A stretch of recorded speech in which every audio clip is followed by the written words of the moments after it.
ભુજ શહેર B division police station વિસ્તારમાંથી પુરાવા વગરના કોપરના વાયરો સાથે એક ઇસમને પકડી પાડતી લોકલ ક્રાઇમ બ્રાન્ચ ભુજ ટીમને ખાનગી રાહે બાતમી હકીકત મળેલી હતી કે નફીસ અબ્દુલ સત્તાર તેના કબજાના ભોગવટાના ભંગારનો વાડો જે ચાકીવાડી ભૂતેશ્વર ખાતે આવેલ છે, જેની અંદર તેની પાસે કોપરના વાયરો પડેલ છે, જે તેણે ચોરી કરી કે છળ કપટથી મેળવેલ છે અને સગે વગે કરવાની ફિરાકમાં છે,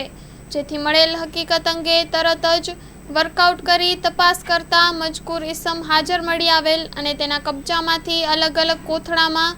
કોપરના વાયરો આશરે વજન 300 કિલો મળી આવેલ, જે બાબતે મજકૂર ઇસમ પાસે કોઈ બિલ કે આધાર પુરાવા ન હોય ઇસમના કબજામાંથી મળી આવેલ મુદ્દામાલ શક પડતી મિલકત તરીકે